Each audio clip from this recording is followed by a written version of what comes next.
On May 14, 1945, a Nazi submarine emerged from the depths of the Atlantic and surrendered to the U.S. Navy. But what it was carrying inside was so terrifying that the American government kept it secret for decades.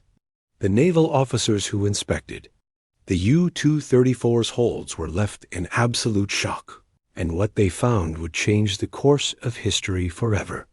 This is the true story of the most dangerous cargo that ever sailed the oceans. April 1945. Germany is on the brink of total collapse. The Russians are advancing toward Berlin, the Allies are crossing the Rhine, and Hitler is hiding in his bunker. But in the Kiel shipyards, the Nazis are preparing a desperate mission that could save the Axis from defeat. The U-234, a gigantic, 90-meter-long transport submarine, is being loaded with the Third Reich's most dangerous secret. Commander Johann Heinrich Feller receives direct orders from the German Naval High Command. His mission is to transport a cargo that could change the fate of the war, 560 kilograms of pure uranium oxide, to Japan.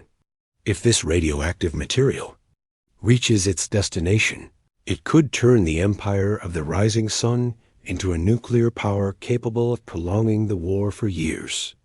Along with this uranium, the submarine carries ultra-secret technical blueprints, revolutionary electric torpedoes, and components of a disassembled Me-262 jet aircraft. The U-234's cargo is no coincidence. German scientists have been working on a nuclear program since 1939, and now, with defeat assured, they want to deliver their most dangerous secrets to their Pacific ally. If this uranium reaches the Japanese laboratories in Osaka and Tokyo, Japanese scientists could attempt to enrich it and create an atomic bomb before the Americans. On April 15, 1945, with Berlin burning and Soviet armies at the gates of the capital, the U-234 departs Norwegian waters from Kristiansand.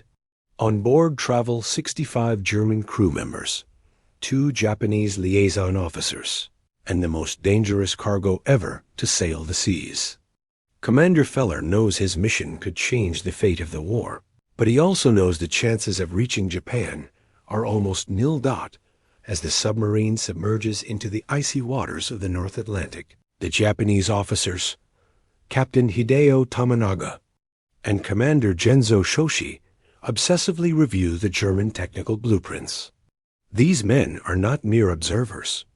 They are military technology experts who perfectly understand the value of what they're transporting.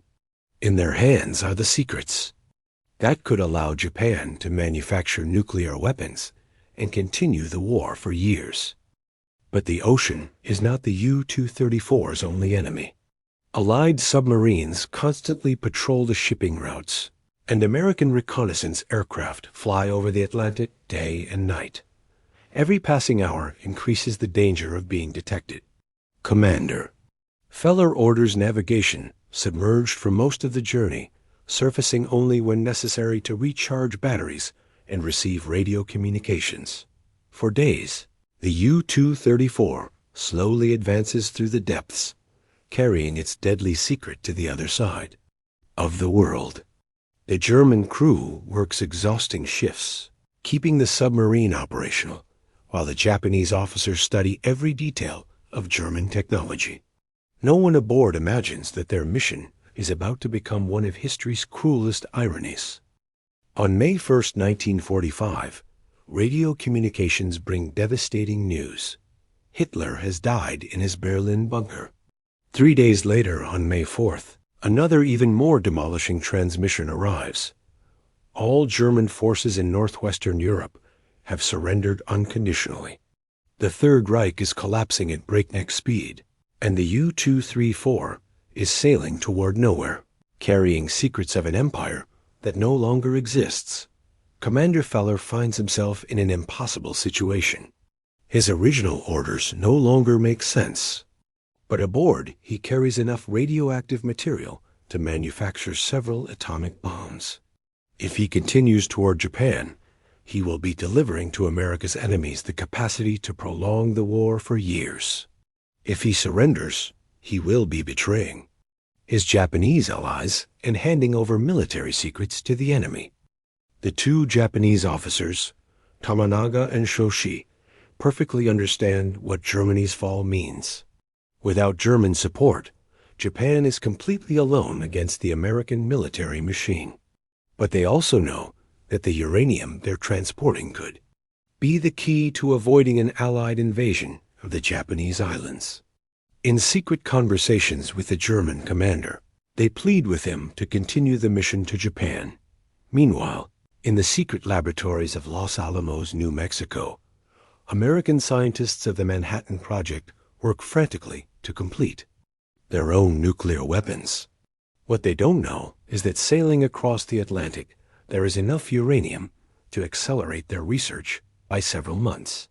The U-234 is transporting exactly the type of material that American scientists desperately need.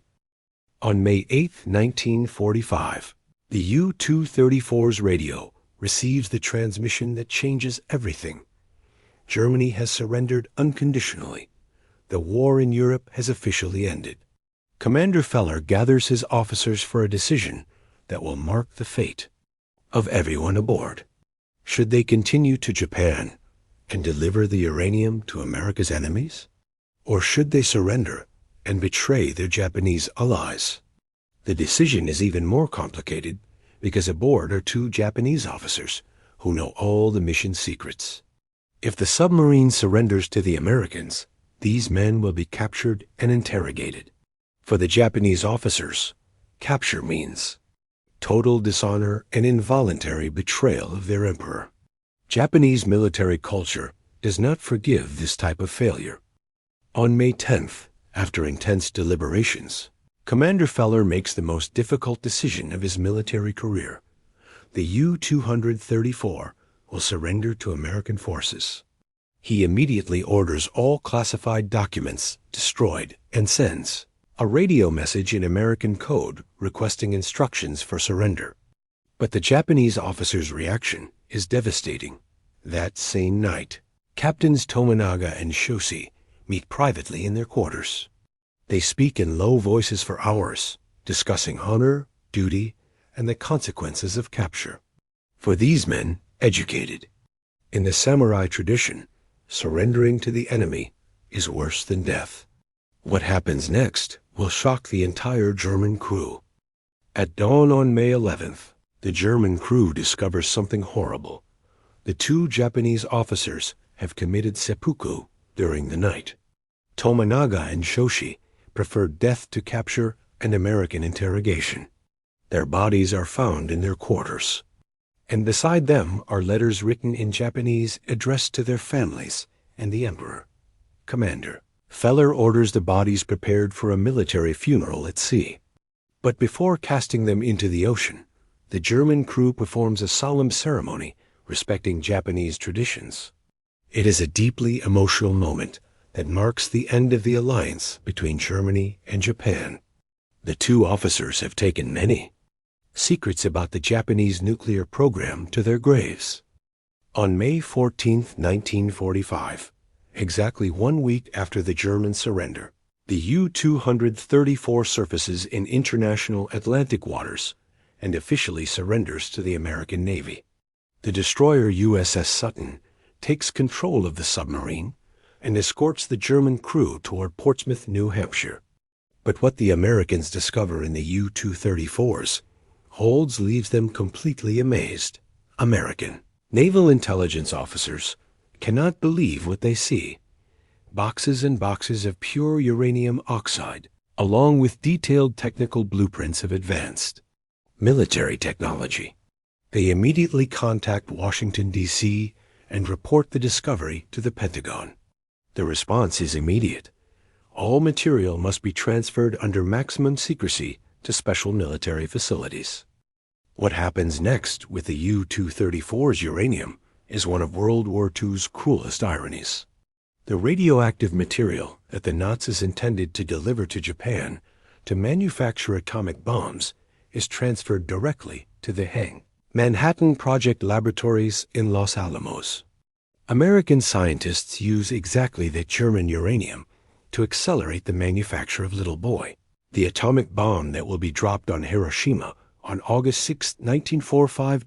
In other words, the uranium that Hitler wanted to deliver to Japan to prolong. The war ended up being used to end it definitively. The 560 kilograms of uranium oxide from the U-234 became part of the American nuclear arsenal that forced Japanese surrender in the end of World War II. But the U-234 story doesn't end with the surrender. The American government maintains absolute secrecy about the cargo details for decades. Documents about the Nazi uranium are classified as ultra-secret and stored in military archives that won't be opened until the end of the Cold War. Even the Manhattan Project. Scientists who use the material don't know its true origin. The U-234s. German crews interned in prisoner of war camps in the United States, where they remain until 1946. Commander Feller and his men never learned the final fate of their radioactive cargo. For them, the mission simply failed when they surrendered in May 1945. They never imagined that their uranium helped create the bombs that destroyed Hiroshima and Nagasaki. Decades later, when American military archives are declassified, historians discover the true magnitude of what the U-234 was transporting. It wasn't just uranium. There was also rocket technology, advanced navigation systems, and detailed blueprints of German secret weapons. All this material was meticulously studied by American scientists and engineers, contributing to the United States' technological development during the Cold War. Military experts calculate that if the U-234 had completed its original mission, Japan could have developed nuclear weapons between 1946 and 1947. With that capability, the Japanese could have resisted an Allied invasion for years, causing millions of additional deaths.